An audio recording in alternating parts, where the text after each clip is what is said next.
But we begin today with the breaking news. The FBI agent Peter Strzok has been fired for sending anti-Trump texts to his then colleague Lisa Page ahead of the 2016 presidential election.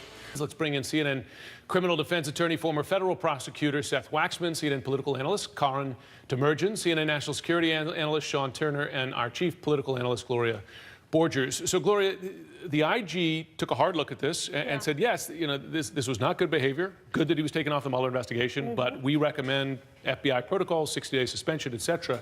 So now you have the deputy director, in effect, overruling another senior FBI official. What do you see behind that? Politics. I mean, and, you know, to me, and we don't, you know, we have to report this out, but it seems to me that you know that Rod Rosenstein has been in a fight with conservatives in Congress who want him impeached. You know that the FBI has been under fire by Republicans in Congress. You know how the president feels about Strzok.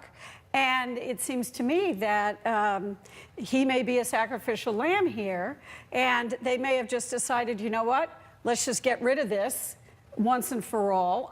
You remember that 10-hour hearing. He did not back down 1 minute.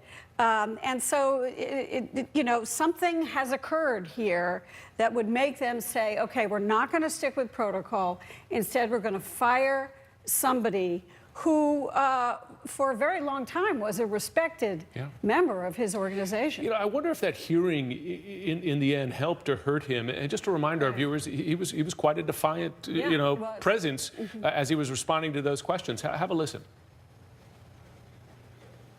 I can assure you, Mr. Chairman, at no time in any of these texts did those personal beliefs ever enter into the realm of any action I took. Furthermore, this isn't just me sitting here telling you, you don't have to take my word for it.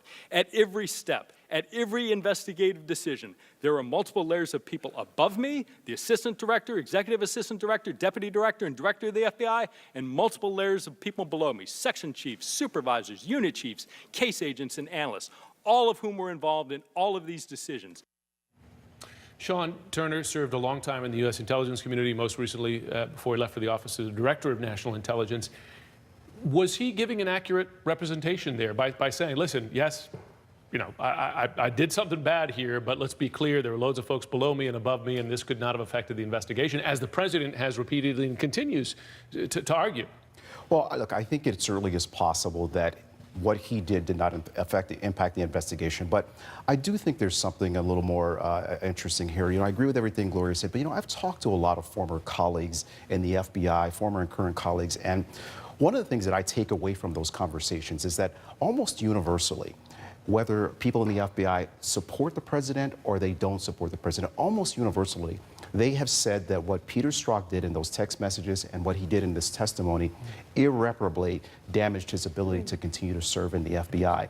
And they feel that way not because of their politics, but because they are strong believers in something that I've been saying and a lot of us in the national security space have been saying for a long time, and that is that you leave your politics at the door when you do the business of the Bureau. And so I think that the impression that he might not have been doing that, whether it's true or not, is something that was a real concern for a lot of rank-and-file FBI officials.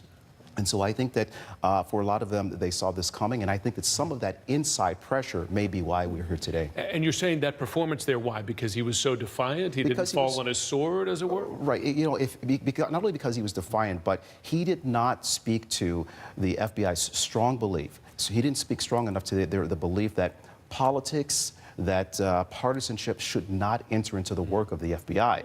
Basically, he defended himself and he took issue with the politicians who were questioning him, but he did not defend the FBI in a way that people would have thought would have been the right thing to do. Now, Karin, Republicans, of course, including the president, have repeatedly pointed to Strzok, the text with Lisa Page, as evidence that the entire Mueller investigation is biased, although we should note there are many people involved in the Mueller investigation, and he was removed from this investigation when these texts were revealed. But the president sticking with this line, because just a short time ago he tweeted the following. following. Based on the fact that Strzok was in charge of the witch hunt, will it be dropped? It is a total hoax, no collusion, no obstruction. I just fight back. It strikes me that if Strzok is a sacrificial lamb, he hasn't satisfied the president. Yeah, I mean, look, this is the thing. If it's just about the politics, we've kind of learned in every other stage of this that when the FBI tries to clean house, and this is not the first time somebody's come up, McCabe was the person we were talking about several months ago, it doesn't actually stop things from happening. Strzok is a target for the tweets he sent. Rosenstein is a target because of the position that he has. They were both fairly defiant when they appeared before the joint congressional committee hearings.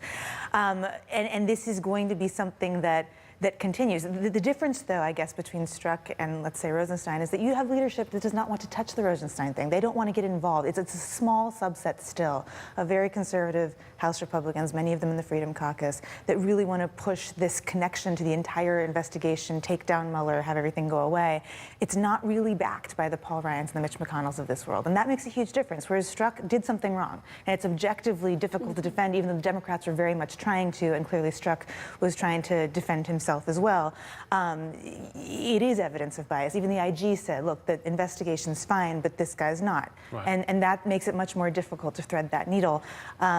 But as you see, the people that are beating this drum on other drums, I guess, in this band, to take the metaphor way too far, are not necessarily going to stop that because this particular person's story has been terminated. Clearly, the president now. Seth, looking at this as a former federal prosecutor and criminal defense attorney, you see the lawyer's statement, Strzok's lawyer saying, listen, yes, he admitted he did something wrong here, but if you look at FBI protocol, suspension was what was called for. In fact, they did a whole investigation. Legally, let's set aside the politics, legally, has Strzok been done badly here by this decision? He may have been. When you look at his single case, every employee of the Department of Justice is entitled to due process. And if he was fired for political reasons as opposed to a meritorious basis, I mean, we have the decision of the Inspector General that points to a suspension or demotion, not a firing. So I think his lawyer will have a basis to bring a case, whether that will ultimately settle or not out of court.